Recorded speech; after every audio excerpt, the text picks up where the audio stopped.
So I understand that we all start the year with some resolutions, but then BullGod is saying that a music video is not necessary in 2025. What do you think? Also, DopeNation has fired back at Kuami Eugene after his exit from Lynx Entertainment. We'll discuss more about this in the show. And then finally, Kwabna is saying that an award does not define who a musician or an artist is. So thank you so much for joining us for today's show, and it's Fuse. My name is Emma Fadeka, and as usual, I'm doing this with NYB and OK Joseph. Come along and let's have a convo.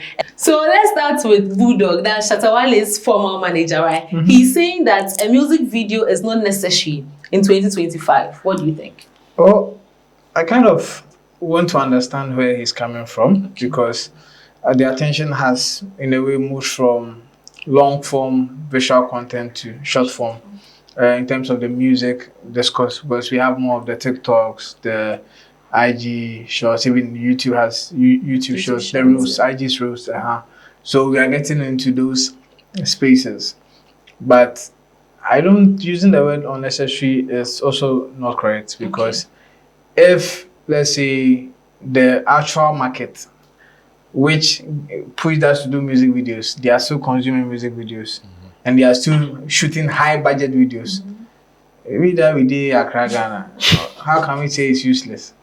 You get it? Because there are certain platforms you cannot get on without a proper structured music. That's why people invest enormous amounts of money into shooting videos. You get it? Because it's a visual representation of the art.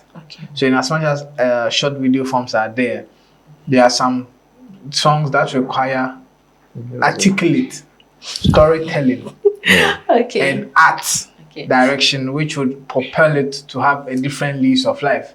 But so if we've had songs that blew up because of the visuals, so we cannot term it as unnecessary. I believe it's an extreme case for him. Maybe to him at this current stage, shooting music video for his potential talents is a waste of time for him.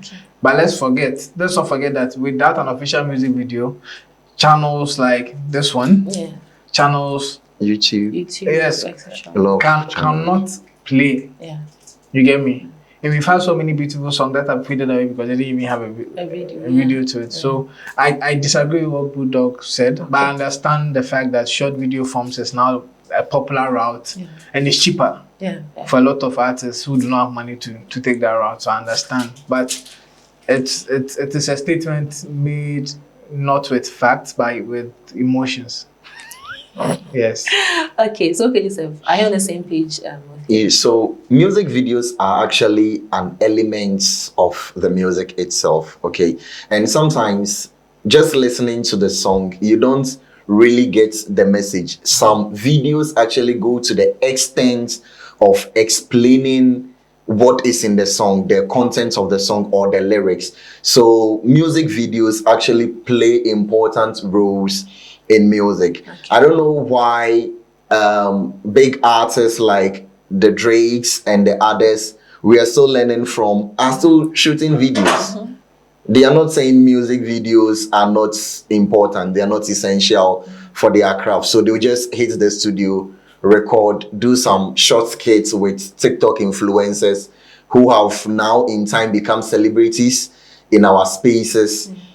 Just do the skits, put it on TikTok or upload on Instagram Reel or YouTube Shorts, and then that is it. No, but then they spend time, plan the music video, and then go ahead to shoot. So it depends on what kind of music or song you are doing the video for, because like NYB said, some songs, they don't require music videos. You know, we just want to jump to it. But then for a proper artist who is serious about their craft, will go to the extent of shooting music videos. Okay, so DopeNation has fired back at Kuami Eugene after he exited from Lynx Entertainment. But let me give you a little background story. So last year, Kuami Eugene parted ways with Lynx Entertainment, and I think he now has his own record label doing amazingly well, right? And just last week, that's the manager for Lynx Entertainment, that's Richie. He granted an interview and then he explained why, you know, some of the artists has parted ways with him.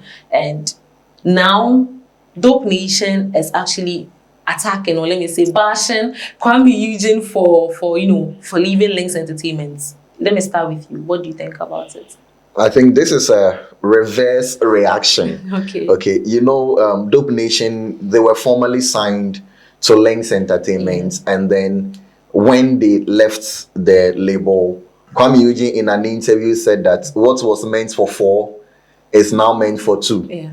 Okay. So it is the same thing they are bringing back to him. They are saying that you've also left. What was meant for 2 is now meant for 1 person. Yeah. So this is something we say karma will always come after you. You thought you were just making an open statement. You were saying something that nobody would value it. But today they are coming at you again, and you are taking it personal. I think that when you said that about DopeNation, they didn't really take it personal, but now Kuami Eugene is taking it personal. He has responded and said, people say he's been emotional. Emotions have been. He has responded and said that he is releasing a classic, and that DopeNation wants to trend on his exit from Lynx to release a gem song. But we know that DopeNation, if he wants one of the bangers in the country, Charlie, they'll always give you bangers. Okay. So I don't think they are trying to ride on Kuami Eugene to release a gem song. No, that's not it. And maybe what's your take on this? So this is my favorite twins against my favorite artist. So it's a nice balance. Lynx Curse, I think we heard about the Lynx Curse. Most of the people that left Lynx Entertainment could not stand on their feet. They got relative success, but they didn't really hit the high like they used to when they were under Lynx. And yeah, it's funny because last year, I said it on air that Kuami shouldn't be afraid of the Lynx Curse, because if you do your things right, you should get the reach. Fortunately for DopeNation, they were at Lynx for a year, but before they went, they had their own setup. So I think they just went through a brief Lynx process and then came back armed with more knowledge to take over the industry. And they've been on a high ever since that period. You get it. I think Kuami has the potential to get to that level or surpass it, but he needs a working team, and that is something I feel he's failed at, unfortunately. Because if it wasn't for DopeNation, I didn't even know Kuami was planning to release a song this Saturday, like on his birthday. I didn't know. So in a way, DopeNation has blessed Kuami Eugene, because now he's become a talk of town. Because DopeNation, out of the blue, without being touched, came out to post what they posted. So I think it's more of a blessing in disguise for Kuami at this moment in time. He needs all the publicity that he can get, but I think he needs to set up a good team that understands the processes so that he doesn't get sucked in by the Lynx Curse. Because in as much as sometimes we play around it, it is true. Most people leave the label and they are not able to replicate the success, not because they've been cursed, but because the label offers a certain level of personnel that being independent does not offer. You get it. Someone might just like Richie, so might play your song. You have someone taking your songs to the radio stations, someone on people's necks or play Kuami's song. Right now you don't have it. Now you have to do it yourself. So you have to set up a whole team to kind of do it for you. So I'm just hoping that he sets up a great team, and that is working for him, because his last 2 releases do not really pick this team yet. And I was even disappointed in how he was released, because I felt as an artist as big as Kuami, we would have a lot of labels coming in or distributors coming in to kind of put a deal on his table to get him, but it didn't happen so. But I hear now there's a deal in place, so let's see how it goes. Okay, so let's move on to our next story, right? I think this is the second time I'm hearing this same story, but then it's from 2 different people. So first, I heard it from Kwejon Kansalewin, and he said that after TGMA released the category definitions, and then he said getting an award does not define you as a musician. And then just recently, our very own KB, that's Kwabna, has also made that same statement. What do you think? What's the impact of whatever they are saying? Well, the impact, I don't think there's a lot of impact because it's not like they are the most awarded people yet. But it's true. Okay. Awards does not define you as a musician. It's your music that does. Okay. But you can't also be ignorant to feel like getting awards does not add value. Let's be honest. Creating music is a personal art. You do it for yourself. But when you put it out and nobody is listening, it pains you. That's sure rough. That's the honest truth. Okay. In as much as you do it for, like someone say, I do music for myself. But when you release it and you don't listen, you cry at home. Like, why are we not listening to you?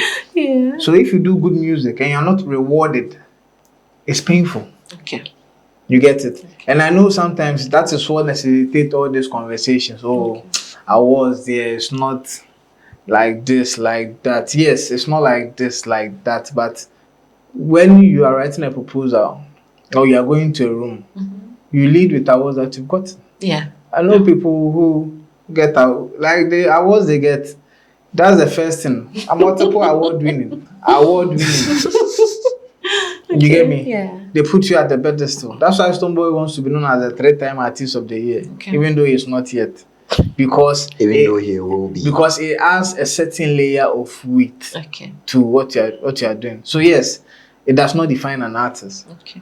But we also cannot ignore the impact awards have done in people's careers. Because a simple award has elevated someone from 1,000 CDs per show to 20,000. Yeah. Kimpaluta last year won new artist of the year. You see the charges you are charging this year. Yes. Now in case he goes to win the most popular song of the was the new artist, the artist of the year. Artist of the year.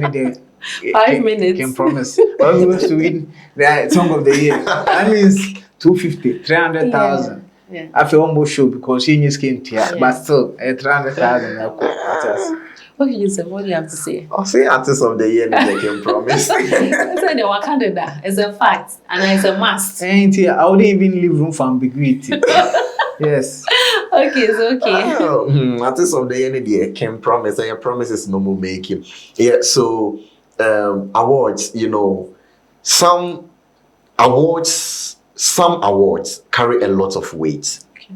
So once you are even nominated, there are external people who want people to work with. Okay. So it gives you that audience. Now they begin to look into your work. Hey, who is this guy that has been nominated for this kind of award? What does it do? Is it fit for our brand? Then you begin to get deals from there. So awards, not every award, some awards like the TGMA carries a lot of weight. That is why artists get on board. Not because they just want to receive their plaque and go home, but thereafter they know what it does for them. They know the kind of weight it puts behind them. You understand? So in as much as not all artists fancy receiving awards or being awarded for their work, it doesn't mean that awards are valueless or it doesn't have value. Awards do have value. It adds weight to your brand. It adds to your CV. It makes your CV heavy. Now, if you go on a lot of artists, if you go to their socials, you see TGMA, New Artist of the Year. Okay. That is what is on their profile. So it means that when somebody wants to find them, it's an easy way to find them. You just go on their profile. Oh, he's a TGMA Artist of the Year, New Artist of the Year. He won the music of this guy is good. Let's check him out. Then you begin to get deals. Through these awards, people have gotten bigger ambassadorial deals, and they are still moving on with it. So in as much as people don't see the value, they still have value. Okay, so that's all for